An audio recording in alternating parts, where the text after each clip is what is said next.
കൊഞ്ചുപൊടി തോരനുണ്ടെന്നുണ്ടെങ്കിൽ ചോറ് കാലിയാവുന്ന വഴി അറിയില്ലല്ലേ. അപ്പം നമുക്കൊന്ന് തയ്യാറാക്കി നോക്കിയാലോ. നല്ല കൊഞ്ചുപൊടി ഒന്ന് വൃത്തിയായിട്ടൊന്ന് 2-3 വെള്ളം കഴുകിയെടുക്കാവേ. ഇനി ഒരു ഉരുളിയിലേക്ക് അല്പം എണ്ണ ഒഴിച്ചു കൊടുക്കാം, കടുക് പൊട്ടിക്കാം, വറ്റൽ മുളക് ഇട്ട് കൊടുക്കാം, കറിവേപ്പിലയും ഇട്ടിട്ട് 8-10 ചെറിയ ഉള്ളിയും 2 പച്ചമുളകും ചേർത്തൊന്ന് വഴറ്റിയെടുക്കാം. ഇതിലേക്ക് മഞ്ഞൾപ്പൊടി, മുളക് പൊടി, കുരുമുളക് പൊടിയും ചേർത്ത് ഒന്ന് വഴറ്റി കൊടുക്കാം. കഴുകി വൃത്തിയാക്കി വെച്ചേക്കുന്ന നമ്മുടെ ചെമ്മീനും കൂടി ചേർത്ത് കൊടുക്കാം.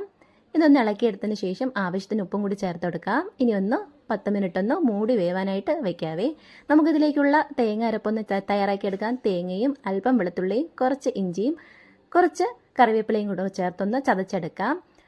നമ്മുടെ ചെമ്മീൻ ഒന്ന് വെന്ത് കഴിഞ്ഞാൽ അതിലേക്ക് തേങ്ങാക്കൂട്ടും ചേർത്ത് കൊടുക്കാം.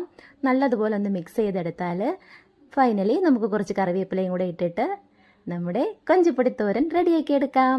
അപ്പം നമ്മുടെ നാടൻ കൊഞ്ചുപൊടിത്തോരൻ ഇഷ്ടമുള്ളവരെല്ലാവരും ഒന്ന് ലൈക്ക് ചെയ്യണേ. താങ്ക്